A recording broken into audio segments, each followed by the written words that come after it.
Hello, everybody. Welcome back.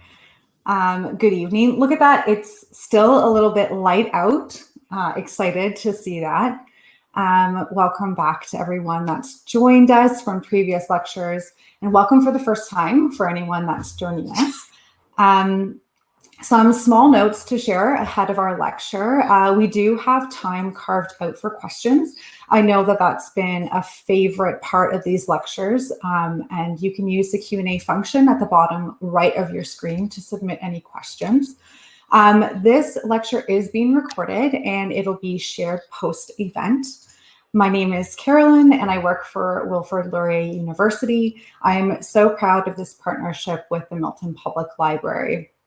The Milton Lecture Series provides a wonderful opportunity to engage in a public dialogue with the citizens of Milton and beyond on a broad array of important topics. Presentations represent the current research and analysis from different faculties, departments, and programs at Laurier. And tonight's lecture is actually one of the last of our series.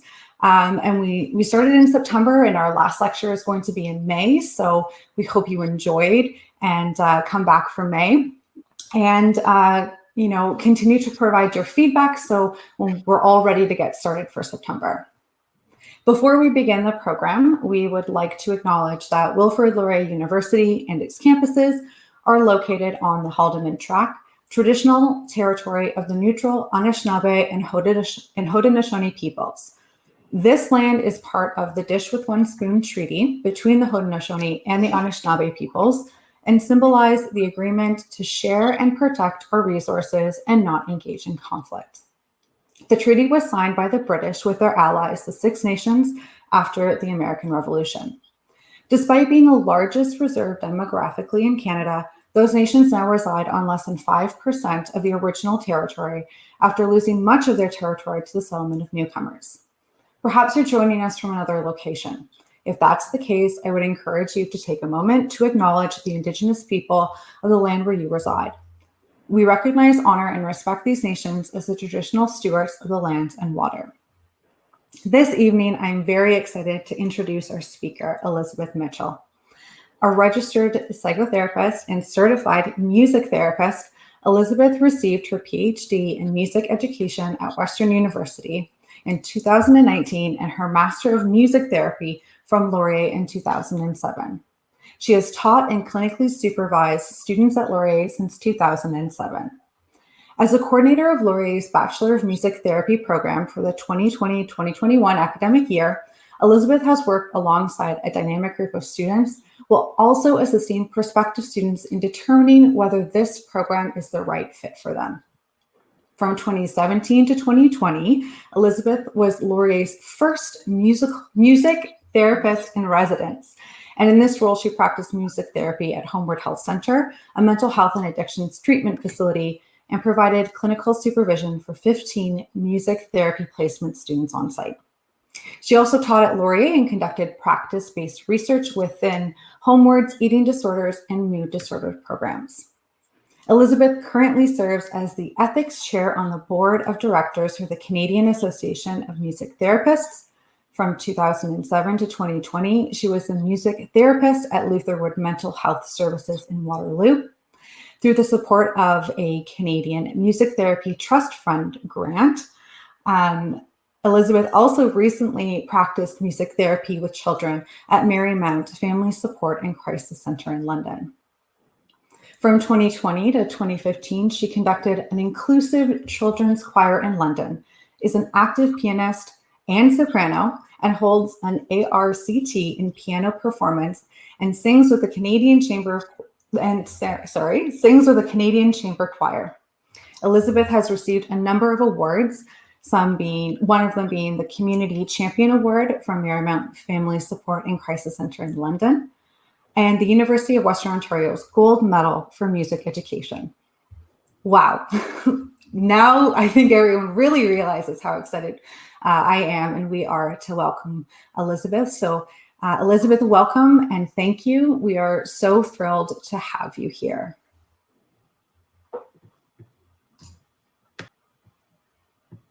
new platform for me, so please just let me know if things aren't working. I'm so happy to be here.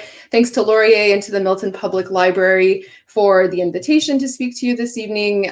It's just so wonderful to be a part of this type of university community partnership, a real thrill and a real just a real perk of a job like this. So thanks to everyone for being here as well, and we'll dive right in. I appreciate the generous invitation and a very long bio, so thank you, Carolyn.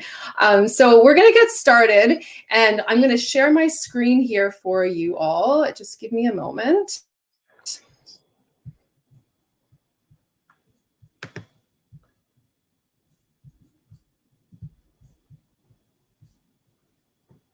Okay.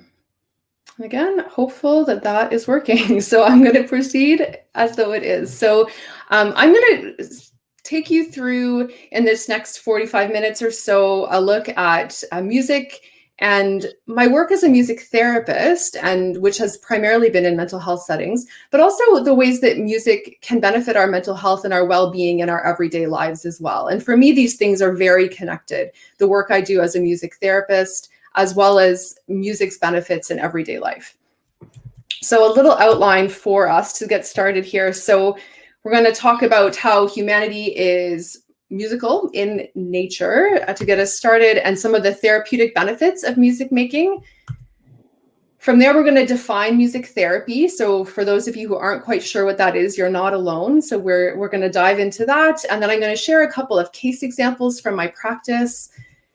And we'll end off by coming back to the ways that we can use music for wellness in our everyday lives. So a word here on the screen, and I'm going to ask you to think about, we don't have a lot of time here, but to think about what you think about when you see this word. What immediately comes to mind? What's your personal relationship to this word? Perhaps do you consider yourself a musician? What's required to be a musician? And as you're thinking about it, feel free to write just a word or two in the chat. So what do you think of when you see this word musician? Well, wait and see if we have any takers here on the chat function. I'm eagerly awaiting your contributions. Anyone?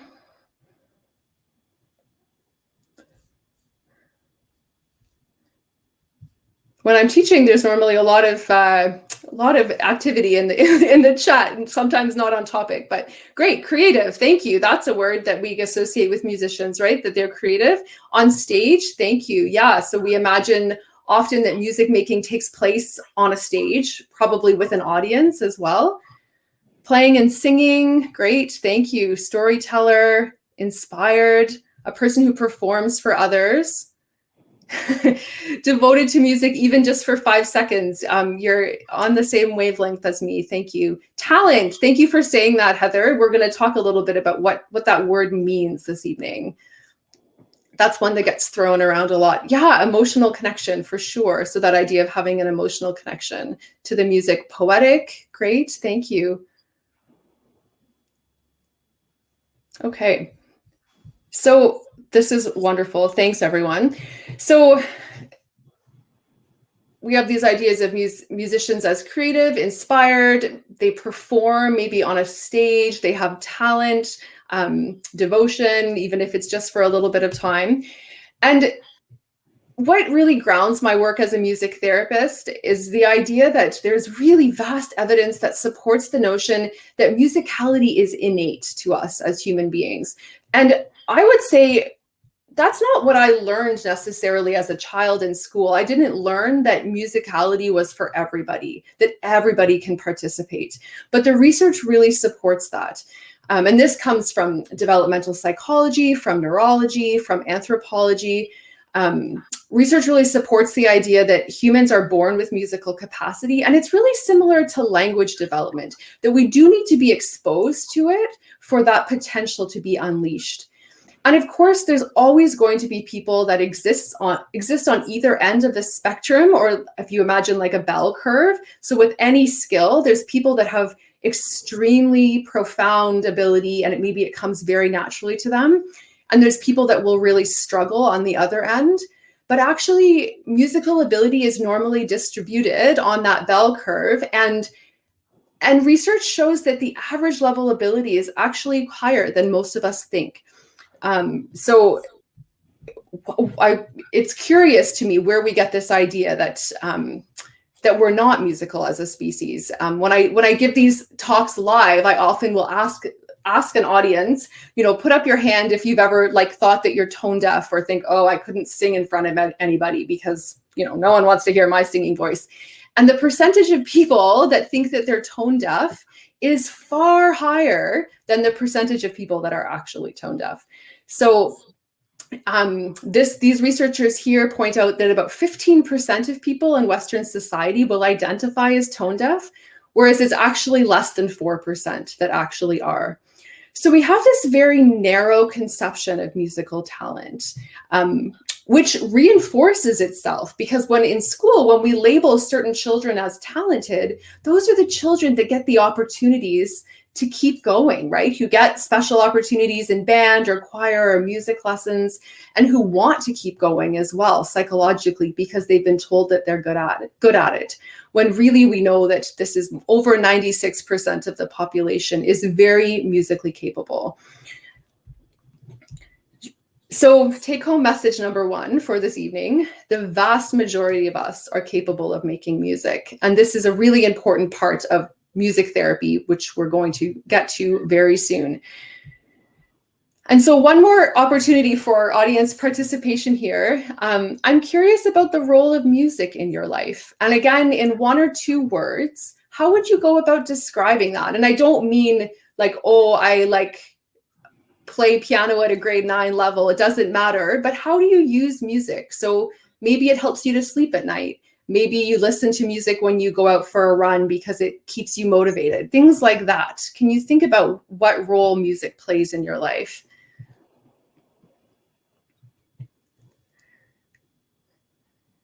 Healing and peaceful. Yeah, thank you. Relaxing. Great. Motivation, reduces stress, essential to my well-being. Amazing. Focused. These are such great words. Thank you. Re-exploring. That's a curious one. Thank you. Relaxing and stimulating. Isn't that so interesting that it can be both, right? That's a great point. Memories. Absolutely. So music evokes memories. Support, expression, meditation, calming, relaxing, fun. Perfect. This is great. Brings you together with others. Thank you. That's such a big one as well, right? Music's social capacity. Thanks, everyone.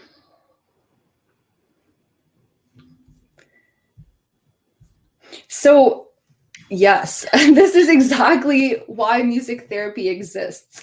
And for me, my work as a music therapist is entirely connected with the ways that people already use music in their everyday lives. So music therapy came along as a health profession within the last less than 100 years, more like 60 to 80 years. But human beings have been making music for at least 40,000 years. We know this from anthropological research. And humans have been making music not just because it sounds pretty, although that's probably one of the reasons, but for a whole host of what I'll call therapeutic reasons. So to express themselves, to build community, that was mentioned, to interact and communicate with others, in connection with ritual, rites of passage, and meditative and spiritual practices that came up a lot in the chat.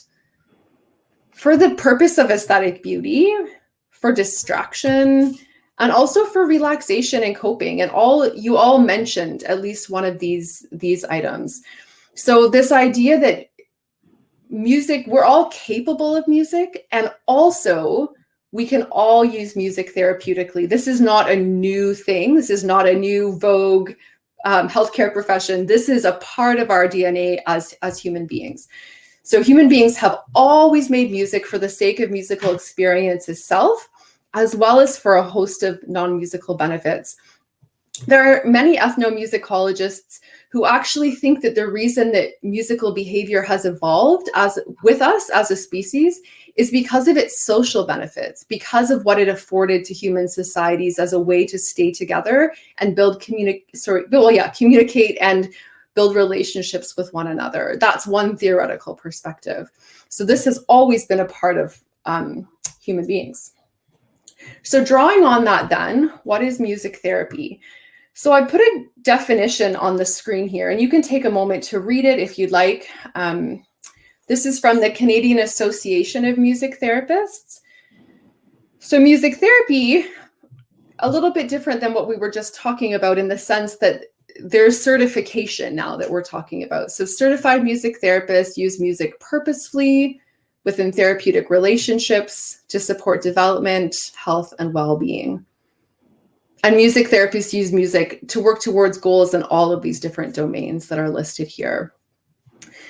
And as a music therapist, I get asked, what's music therapy? A lot. It comes with the territory of the profession that I chose. And a way that I find to be really simple to help people to understand what music therapy is and to tell when something is music therapy versus when it's not music therapy is to recognize that in any music therapy session, there's 3 essential elements. This is pretty simple. There's a music therapist. I bet you can guess the other ones. There's a client, and there's music.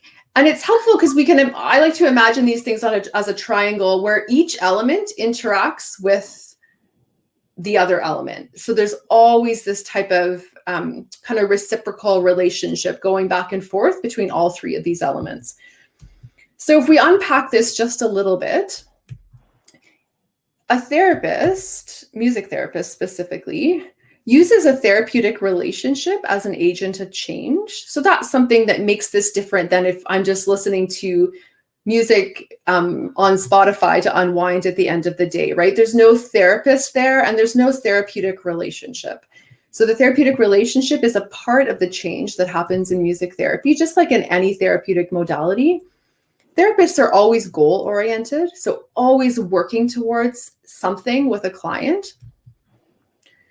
Therapists are mandated to follow ethical and professional standards. That's a really important part of why music therapy is a profession and it's not just kind of hanging out and making music together, because there's standards that therapists follow.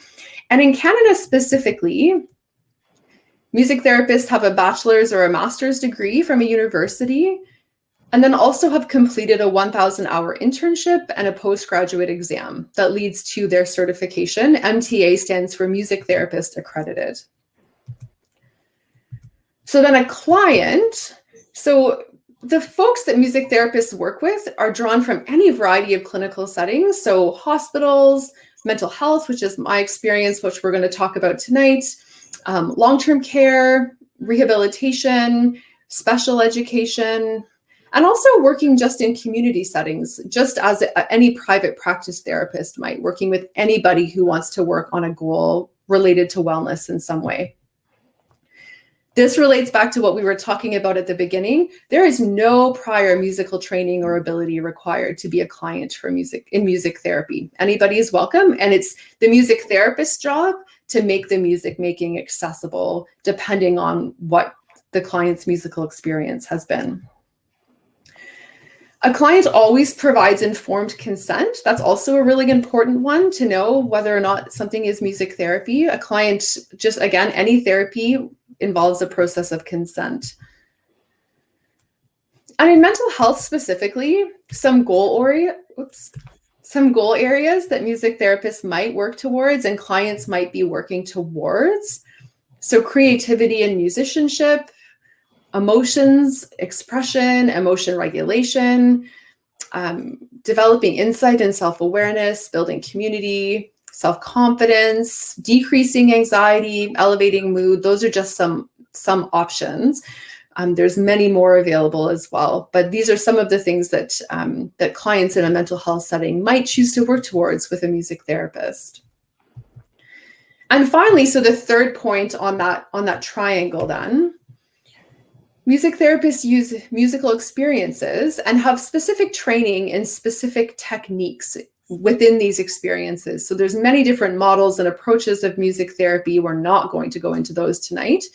But across those models and approaches, theoretical orientations, music therapists use experiences like improvisation, so making music spontaneously, songwriting, listening, singing, and instrument playing as ways to engage clients musically in sessions. The philosophy of music therapy at Laurier is music-centered music therapy, and it's also a philosophy I hold to myself. And music-centered music therapy has many different parts to it, but one of the most important parts of it to me is a recognition that music enriches human life in unique ways, which means to me that even if there is another modality that maybe also can elevate mood or also reduce anxiety. We know there are many things that can do that, different therapies, there's medication, there's lots of different tools that clients can use to cope with mental health issues. And where this music-centered perspective comes in is this idea that whether or not music can do it better, that music does it in some kind of unique way because musical experience is unlike anything else. And so there's a real grounding in the idea that music and more broadly artistic participation is really a birthright and a human right. And so it has these very unique affordances and can then exist alongside these other treatment modalities, sometimes as on its own as well. So in essence, the idea is that the inherent qualities of musical experience, as well as whatever the non-musical outcome is, are both important. So again, it's for me, as I'm working in a music-centered way, I'm of course thinking about what the benefit is for my client. So whether their mood is elevated, their anxiety is decreased, they're feeling more confident. And I also care about the music itself, because I believe that just the act of being in music has its own benefits in and of itself. And again, is a human right that again, back to that idea that we're all capable of making music. So take home message number 3, music therapy always involves the presence of a trained therapist, a client, and music. And the therapeutic use of music, so that's what we were talking about in the chat earlier, does not necessarily involve the presence of a therapist, and anybody can do this. So you can use music therapeutically in your own life and draw upon that expertise that you already have probably of the ways that music can help you. So I'm going to move now to sharing 2 case examples. One is of an individual client that I worked with many years ago, and one is from a group that I worked with more recently. So to start with here, Taylor, and Taylor is not her real name, although she did give enthusiastic consent for her story and her song to be shared. So when I worked with Taylor, she was 15 years old. She attended 10 music therapy sessions, and at the time she was serving an open custody sentence. So meaning that she was serving time through the youth justice system because of criminal activity. Taylor loved music and dance and writing poetry. She had a history of physical and sexual abuse, and she'd been diagnosed with depression and anxiety. She had a history of self-harm, high-risk sexual activity, and substance misuse. And a really important part of Taylor's treatment at the time was the fact that her crimes had been committed alongside a much older boyfriend and a much older peer group. And her social worker, when she referred Taylor to music therapy, really thought that this was like a really key part of kind of unlocking this puzzle that was Taylor and the behavior that she was engaging in, that Taylor desperately wanted to be loved by this peer group and this boyfriend. And she was getting herself into situations that she actually didn't really want to be in, but she was doing them to please her peers. And so the referral to music therapy was really about trying to find who is Taylor, and for Taylor to explore her identity, which I'm going to link here to Taylor's voice. So Taylor finding her voice in the world so that she wasn't getting caught up in the perspectives and pressure of her peers and her boyfriend. Diane Austin is a music psychotherapist, and she says singing has always been a way to access one's deepest self. When we sing, we are intimately connected to our breath, our bodies, and our emotional lives. This quote certainly resonates with me as a singer, and for those of you out there that sing, I'm sure it will resonate for you as well. And so there was for me within the work with Taylor, the idea was to tap into her voice as a way to be connected to herself, to her body, to her emotions, to what she wanted for her life.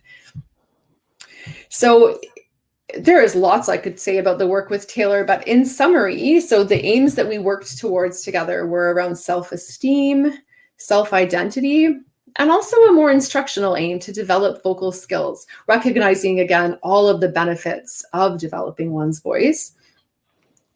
And so then in music therapy sessions, we worked on vocal development together. We sang pre-composed songs that Taylor chose that were connected to her preferences, and we would discuss the lyrics and kind of pull out themes from the lyrics that were relevant for her life. And really important with Taylor was songwriting. So in Taylor's 5th session, I believe, she came to me with lyrics that she had written and asked that we put them to music together. And she had some melodic ideas in her head, but didn't really have any way to record those, and wanted me to help her make her ideas into a song. And so the rest of the time we spent together, so from sessions 4 to session 10, we focused really on this songwriting. And the lyrics, as I said, 100% Taylor's. And then we went through the lyrics line by line, and she would sing kind of what her idea was. I would sing it back to her. She'd say yes or no. And painstakingly, every line we worked on until it was her melody as well as her lyrics. And then from there, I helped her put chords to the melody. Again, kind of trying out different chords and asking her, do you like this? Do you like that? Choosing keys, accompaniment style, so that the song, even though I was the one sitting at the piano, Taylor really felt that she owned the music. And fortunately, she had the opportunity at the facility to actually perform for her peers and her staff members. So she could share her accomplishments with everybody, and also make a recording so that she could take her song with her after she was discharged from the facility. I'm going to play the song for you and stop talking about it here and give you a chance to see the way that Taylor was really exploring her identity, her self-confidence through her lyric writing and her singing. The recording is of me singing it. I don't have permission to share Taylor's voice with you because she was a youth in care through the youth justice system. So this is not Taylor's voice, but it is her song.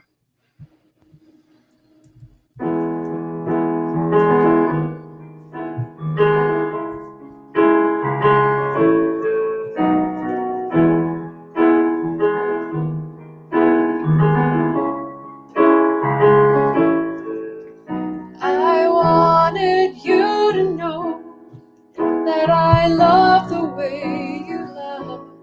I wanna hold you high and steal your pain away. I cried a tear a day for you. I stuck to your side through the long journey to realize all I need is me. Then this light shines down on me, and I say, I believe I can, I believe I will, I believe in me, I believe.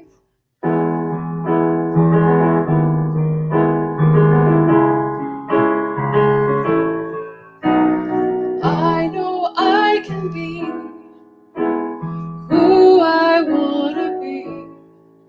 All I need to do is believe. I have to love me for me. Now you're saying that you knew me when I was invisible. No one believed we'd ever be. We were so in love, but I can move on because I am strong. Then this light shines down on me, and I say, I believe I can, I believe I will, I believe in me, I believe I could reach the stars. I could swim the 7 seas. I still feel your touch in my dreams. It's hard to think of us not together. I still cry to this day, but I'll wipe away the tears for good. I didn't want to admit it, but I finally think I can. I believe in my beautiful self. To be happy, I don't need a man. And now this light shines down on me, and I say, I believe I can, I believe I will, I believe in me, I believe. And now this light shines down on me, and I say, I'll fade it out I believe there. I So I can. hope that you can hear, I'm sure you can, in Taylor's lyrics, for a 15-year-old, just the amazing way that she was using music and song lyrics to really process this relationship with her boyfriend specifically, and this idea of choosing to believe in herself and her own wisdom instead of getting wrapped up into the things he was asking her to do, even though she did love him. And I think for me, having worked in a variety of mental health facilities, one of the most amazing things about my job, and one of the things where I will say to people, I feel like I have the best job in this place, is that often the clients that are hardest to serve, that's a term that's used by other healthcare professionals, so Taylor, for example, was someone that really didn't like going to verbal therapy. She was quite, I'll use air quotes, resistant, meaning that she kind of would talk back to therapists. She would appear very closed and not wanting to work on her goals. And she was such an open book through music. And there's that motivating, emotional part that music connects to in us can often allow people who struggle in words. I don't believe that Taylor was resistant, or maybe she was resistant for good reason. She had reason to be resistant in those other settings based on other experiences she had had. But there's this immediacy of emotional connection through music that bypasses some of that verbal stuff and allowed her to get right to the work that she was doing and needed to do before she was discharged from this facility. So one of my favorite music therapists, Randi Rolsjord, who's a Norwegian therapist, she talks about songwriting in mental health settings as a medium for emotional expression, exploration of self-identity, and also that it's connected to mastery and joy. And that's a really cool thing about songwriting as well, is that unlike improvisation is also brilliant, but there's just the process that happens. Whereas in songwriting, there's the process as well as the product. And Taylor could perform and also to take that recording with her. And I really encouraged her in our last session to listen to that recording on days where she was like, screw it, I don't want to, continue on this path. I want to go back to be with that boyfriend and that peer group, to listen to that recording, to remind herself of the work that she had done. And as Taylor said, connected to that idea of mastery and joy, in our last session, Taylor said that she felt like Wonder Woman. I remember her expression very much when she said that songwriting had really given her this feeling that she had really accomplished something meaningful and had been able to share it with others. So I'm going to share one other example here of more recent work. So the setting here is an inpatient treatment facility for adult mental health and addictions. And this particular group was made up of 6 adults who were seeking inpatient treatment for mood and anxiety disorders. And in the group, we had group drumming experiences together. We did a lot of improvising, as well as song sharing and listening. For example, every one of those group members shared with the group a song that had played a meaningful role in their lives. And we talked about the lyrics, we talked about the impact of that music on maybe their relationships, their memories, their identity, etc. And so I just want to play you an example of what an improvisation can sound like in music therapy. We're not going to listen to the whole thing. The improvisation is about 6 minutes long, but I'll play you a clip of it. This was at the 4th of 4 sessions that I had with this particular group. I was sitting at the piano, so supporting the group's music. And you'll hear the clients in the group playing various pitched and unpitched instruments. And the goals for this specific improvisation were around expression of emotions and also regulation of emotions. So the theme of this improvisation was a storm, and the direction that the clients had ahead of time was that we were going to create music that started out calm, that moved to a peak of intensity, so gradually built, and then went back to the calm again. So if you're a musician, this is music in ternary form, it's ABA. So I'm giving the clients ahead of time a bit of a structure so that they have something to grab onto, because improvisation can be a bit wild and chaotic at times. But then within that structure, they can kind of do whatever they want. And I'm thinking as a therapist about the importance of being able to experience that chaos of the storm, and also to then bring ourselves back to calmness. So for me, that's about the expression of the anxiety, the agitation, maybe the anger that's in that storm, as well as the regulation of being able to gradually shift to a different emotional experience rather than getting stuck in something really hard. So I'm going to play just a clip of this. It's going to be a little bit quiet. I hope that you're able to hear it, and it will get louder as the storm progresses, unsurprisingly. So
hate to cut that off in the middle of the storm, but I think you get the picture, and the music then returned back to that feeling of calm that the group created, I think, so sensitively at the beginning, and then they gradually shifted back to that at the end. So in terms of improvisation in music therapy, and also in our lives outside of music therapy as well, community and group cohesion. So back to that really common goal with any music making, there's that ability to forge social connections.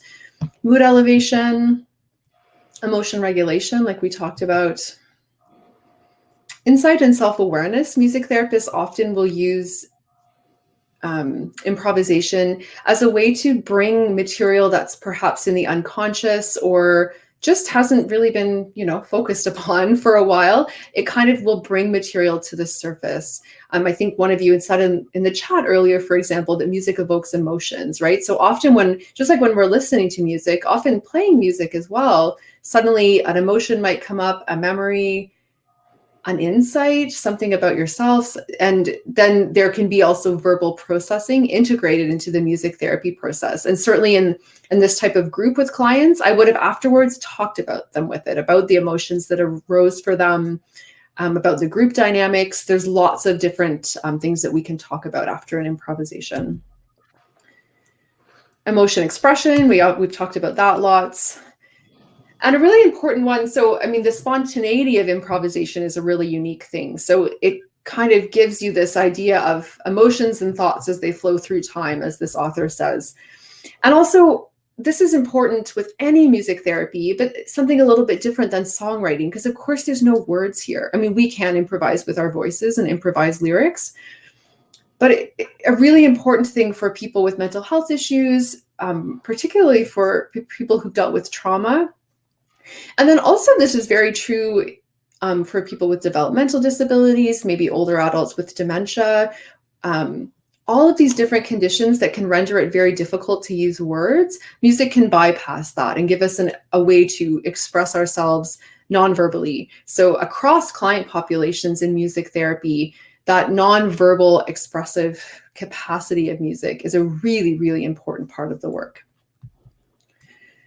So take-home message number 4, music therapy can play an integral role in mental health and well-being because of the properties of music itself, and also the relationships developed through music making are powerful forces for change.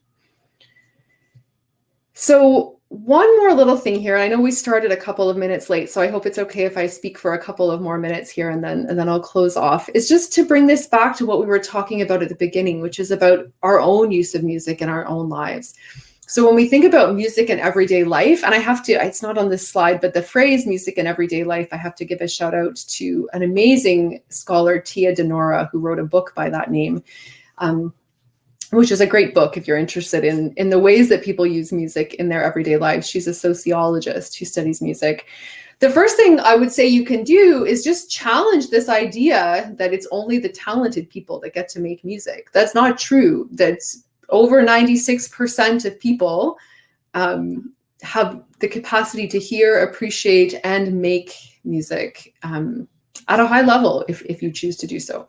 So there's lots of really great research that supports the benefits of music and music making outside of music therapy as well. So singing is a big one. We hear about this quite a lot in our society as well. For example, we know that group singing positively impacts the immune system. And these studies actually took saliva samples of singers before and after group singing to show actual biological changes and improved immune function. A really neat trend, again, not music therapy necessarily, choirs and group singing popping up for people with lung conditions, for example, COPD, and looking at the mental health benefits, but also the physical benefits of singing, and recognizing that singing in a group is often more enjoyable and motivating than the exercises your physiotherapist has given you to do or your respirologist has given you to do, but it can have the same benefits. And there's a ton of research about the benefits of amateur choral singing. And you don't have to join a choir to get these benefits, although I'm definitely a proponent for choral singing, but it might be like singing with your kids at home or finding a way to jam with your friends, etc. So social connection, physical benefits. So again, that respiratory health, cognitive stimulation, mental and emotional health, enjoyment, and also feelings of spiritual connection as well. So learning to play an instrument, or if you already learned to play an instrument, if you already do know how to play an instrument, digging it out, dusting it off, and maybe making some sound on it. There's in terms of if you've never taken an instrument, never learned how to play an instrument, or you want to learn a new one, there's some really interesting research that shows the personal benefits of music lessons. And really great research connected to the New Horizon Band program that some of you might be familiar with, that older adults participating in instrumental learning through playing in a community band identified a huge number of benefits in physical and cognitive health, emotional and mental health, and just skill building, of course, and also social cultural benefits as well.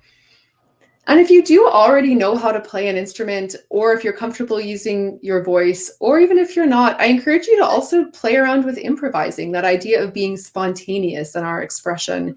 As someone that was classically trained first, when I started improvising, it was terrifying.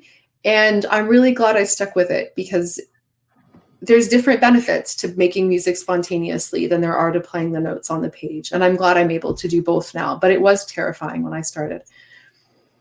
And finally, to listen to music with intention. Evan Rood talks about developing a musical home pharmacy. I love this quote. And as we're doing that, so imagining that all the music that we have access to, can have different impacts on our health. And we can get ideas from playlists from the internet, or maybe suggestions from loved ones. And also, I'm always a little bit reticent around just copying and pasting other people's playlists, because remember that your musical tastes are individual. Only you have the specific collection of memories, values, life experiences, cultural background, etc. that you have. And just like we've talked about, music triggers memories and emotions, and what music triggers for you is going to be unique for you. So you can put a lot of intention into it for yourself, while also, of course, learning from what others have done as well. So creating intentional playlists, this is something I love to do with clients, and I also do on my own time as well. So for example, it might be to create or evoke a specific mood. So a really common would be calm playlist or an energetic playlist. And you can also use playlists to shift from one mood to another. So actually, just like that storm improvisation moved through different emotions, we can use that same idea. So for example, a playlist that moves from anxious to calm to meet us where we're at, and then move to something different. And as you're doing all of this music making, take care. People talk about the power of music and the healing power of music and all of those cliches we hear, and they're all true.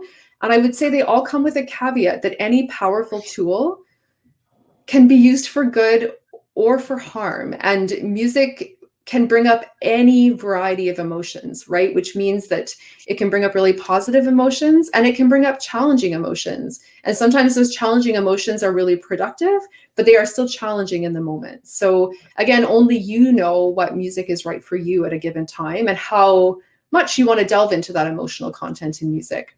And that's one of the reasons that working with a music therapist can be really beneficial, because music therapists have that training and helping people to figure out what's right for them and how music can be helpful. But I would also say that you can also do that, a good part of that work on your own as well. So music's benefits for health and well-being are available to anyone. So I'm going to close off there, and musictherapy.ca, I'm going to stop my screen share so that you can see me. I think you probably only have a tiny little face of me right now, and I can't see my face at all. So, but musictherapy.ca if you're interested in learning more about the profession in Canada, and you can feel free to email me. My email address is also on the Laurier webpage if you don't have access to this material from this evening. So thank you so much. I also have reference slides, but I'm going to stop this screen share.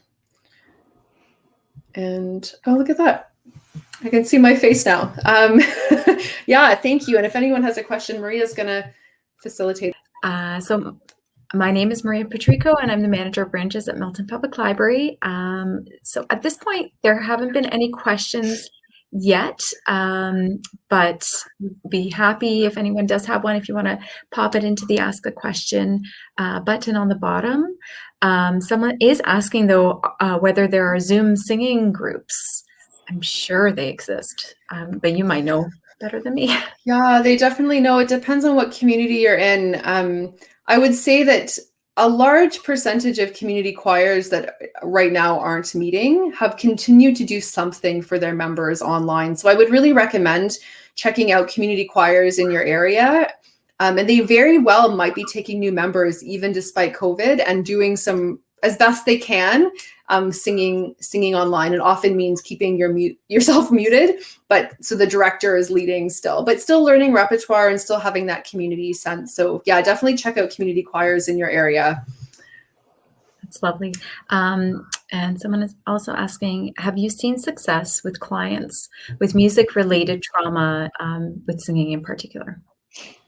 Thanks, Stephanie. So music-related trauma, like in terms of someone maybe being told that they weren't a good singer at a young age or asked to sit in the back of choir, kind of, is that what you mean? Or maybe even worse than that, but I'm going to assume that that's the type of thing. I'm going to go with that. So yes. So, and there's some really good research about singer identity if you're specifically interested in singing. I would say, like, anecdotally from my work as a music therapist, specifically when I started working with adults, so ages 18 to like 99, my clients were, every day, I think it's not an exaggeration, every day, someone would say, you know, oh, I can't sing because my family member or my teacher, like, you know, they made me play the rhythm sticks at the back because I couldn't sing or whatever. So, and I'm just seeing that Stephanie is saying more profession related as a music professional. I'm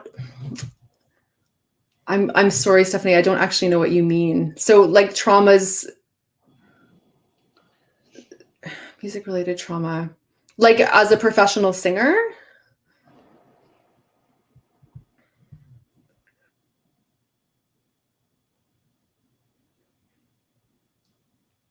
I think certainly that, like, whether it's music related trauma at a young age that someone has been told, you know, that they can't sing or has had a really negative experience in music, or whether it's as an adult, these things stick with us. And especially I think what Stephanie's getting at here with our voices, because our voices are connected to our bodies and our emotions, that someone telling you that your voice isn't good, or you know, it's like telling you something about yourself, right? It's like a personal attack, and it feels that way. She is noting trauma related to high level performing. Yeah, exactly. Yes, exactly. So, and I think there is room there. I mean, certainly, like any trauma, you could work with any therapist, but a music therapist, specifically a music therapist who's a singer, will get that on a different level. And the quote I shared earlier from Diane Austin, if you're interested in looking into it, Stephanie, her approach is called vocal psychotherapy. Diane Austin is based in New York City, and she's developed a whole approach. She's written articles and actually a whole book about you doing psychotherapy specifically through singing. And she really gets at a lot of trauma through the voice. And I'm sure that she's worked with singers as well who have trauma related to their singing. So I would recommend Googling Diane Austin. Yeah. That just reminded me of, I watched the Backstreet Boys documentary when it came out, and one of the singers, Brian Littrell, he had vocal trauma and has not been able to repair whatever happened, but does music therapy for that. So that was an interesting thing. Well, and do you mean physically? Yeah, like his voice. Yeah, the vocal cords. Something happened. Yeah. So that's a whole. I'm speaking more about psychological trauma, but you're right. Our voices, again, because they're our bodies, there also can be physical trauma as well. Definitely, I don't know, especially at a high level. Yeah. Mm-hmm. So Elaine is just mentioning that the number of sessions seem quite short. Can you discuss long-term effects? Not sure what she's noting about that. Yeah. So, I mean, I think there's benefits to both longer and short-term therapy. And I mean, some of it in healthcare in 2021, often, especially inpatient facilities, aren't funded to provide long-term therapy. So if someone wants longer term therapy, like that would be something they would have to seek out privately and pay for privately. Often session numbers are mandated, same with verbal counseling as well. So but there also is really compelling research that does back up the benefits of short-term therapy. I am a believer in long-term therapy myself, and there's great research in the literature. A lot of the early case studies in music therapy, kind of before music therapy got a little bit more mainstream and music therapists could kind of do whatever they wanted, be like, this person had 120 sessions. And so there's some great case studies of music therapists who were able to do really, really long-term work with people. And that does still happen in private practice. And the flip side of it is short-term therapy. I think there's some research that shows that you kind of get to the point quickly. If you know you only have X number of sessions, you get to the meat or the heart of the work, and the rapport can develop more quickly, at least in some settings. And when I'm working short-term with people, I tend to take what I'll call a resource-oriented approach. So it might be less about delving deeply into emotions in sessions and more about helping people to figure out how they can do some of the work on their own time. So building musical strategies that they can use in their own life if I know the work is short. But I would say there's both. We actually have a few more questions, but we're about to hit 8 o'clock. Are you okay to still continue with a few more? Okay. That's fine. Yeah, I have a train passing me, so I'll ask this very quickly. How do you decide how to begin with a client? Yeah, thank you. So, my work is really collaborative. So, assuming I'm working with a client who has the verbal capacity to tell me why they're showing up to therapy, that I would start by finding out. I would start with a conversation. So asking somebody what their goals are, what brought them to music therapy. If they have no idea, which is a really fair answer, I would start by saying, tell me about the role of music in your life. That same question I asked all of you earlier. And I might say, what's your favorite song? Can we listen to it together? Just as a way to build rapport and to get a sense of how somebody already uses music therapeutically in their life. And then as I get to know them, they hopefully will start to feel more safe, maybe doing something like songwriting or improvisation. But I'm going to be, especially in a mental health setting, wanting to kind of follow someone's lead and not jump into something that feels really daunting right away. So often starting with listening is a good way to start. Going back to number of sessions, how many sessions do you find it takes to help someone? It likely differs from person to person, but essential if you have a ballpark of what might be useful. Yeah, again, I think I would say it just really varies. So if somebody wants to do really in-depth emotional psychotherapeutic work, maybe they've dealt with trauma, have really complex emotions they want to sort through, that's probably going to take a longer time, right? It's going to take time to build trust with a therapist. And yeah, certainly, I'm all about destigmatizing therapy. I go to therapy. I've worked with the same therapist for quite a long time, and it's really great because I know her very well, so I trust her, and that type of rapport wouldn't happen overnight.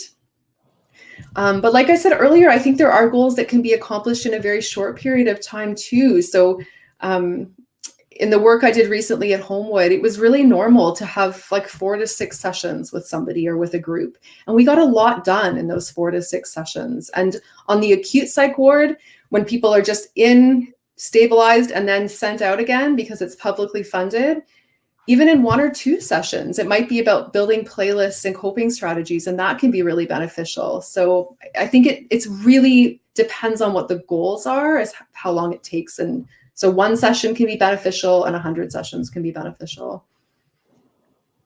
Thank you. So David is asking, what inspired you to get into music therapy? To say this is my dad, and he does know the answer to the question, but it is a good story, is that my grandmother had Alzheimer's disease, and she was diagnosed when I was in mid-high school. And and I played music already, and I think I had heard of music therapy at that time, but certainly didn't know very much about it. I wanted to be a high school band teacher when I grew up. That was the path I thought my life was going to take. And My grandmother's Alzheimer's deteriorated very quickly, and she was always very proud of my music making, and like loved coming to my piano recitals and hearing me play. And I would go into her long-term care facility in late high school and play for her, and began to notice the way that she and other residents kind of lit up and participated in the music making. And for many of them, these were people that couldn't any longer use words at all. And yet they could sing. They were singing words, even though they couldn't speak. And I knew then that I needed to learn more about what was going on, because it's really a remarkable thing. And there's probably some of you out there that have experienced that with loved ones, that idea that you can sometimes sing even when you can no longer speak. And so that was a really, really influential experience for me as like a 17-year-old. Thank you for sharing that. You're welcome. There is a question here. What type of music can we use to calm anxiety in children? Oh, that's a good question. Again, I would say I'm really reticent to kind of give a prescription of like an exact type of music, because I think it depends so much on the child's preferences as well as cultural background as well. Like, we have to be really careful about kind of saying that certain music does certain things, because different cultures do have different sounds that they attribute to kind of that have different emotional impact. But and I would certainly, with a child, I would play different styles of music and kind of see how the child reacts, and kind of, you can kind of do a bit of investigating yourself and notice what music winds a kid up and what music do they want to just kind of snuggle in or sit, and listen to. Certainly music that's of a slower tempo, matching like resting heart rate, and slower tempo, less complex. So not music that has a lot going on, but maybe just, really spacious kind of instrumental lines or vocal. Also just instrumental music as well without words can be really helpful.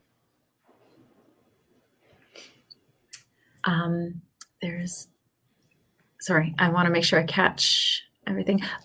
Caroline is asking if someone is interested in finding a music therapist. Do you have any tips for where to start? I do, yeah. I just want to make sure I have the right. Yeah. So if you're in Ontario, I'm going to assume everyone here is in Ontario. One really good, I'm going to put it in the chat. The Music Therapy Association of Ontario has a Find a Therapist search function on the website. So that's a place that you can certainly go and find out. You can actually search by geographical area and also specialty. So whether it's child with autism or adult with Alzheimer's disease, anything in between, that Find a Therapist function is really helpful. Not every member has, wants their contact information on the website, but it's a really good place to start. And also just a Google search, honestly, of your area and music therapy, and seeing what businesses come up. Because music therapists are sometimes attached to a healthcare facility like long-term care or hospitals, and sometimes work in private practice. So. And it looks like there's this final question here. Can music therapy replace traditional counseling or therapy, or should one first pursue traditional psychotherapy? Yeah, it's a great question. Thanks, Stephanie. I think either or. It can replace traditional psychotherapy, and it can also work really well alongside it. So I think it depends on your goals, and it also depends on the training of the music therapist. But if you're in Ontario, a lot of you may know that the profession of psychotherapy has recently become regulated in Ontario, and there are a lot of music therapists that are actually also registered psychotherapists. So if you find a music therapist that also has that RP designation, which stands for registered psychotherapist, then that's a really good sign that that person is going to be able to do that more in-depth kind of psychotherapy work. Or you could also kind of team up and work with both. It depends on the resources you have, but I hope that helps. Thank you so much. So that is the end. So on behalf of Wilfrid Laurier University, the town of Milton, and the Milton Public Library, thank you so much, Dr. Mitchell, for sharing your knowledge and expertise with us this evening. Thank you also to all of the attendees for joining us. A copy of tonight's lecture will be available afterwards, whether on this platform or on the Milton Public Library website, and as well as on YouTube, as well as if you've ever missed any other previous lectures we've had. So our final 2020-2021 Laurier Milton lecture will be on May 12th. We hope to see you all there. And thank you, and have a wonderful evening. Thank you so much, everyone.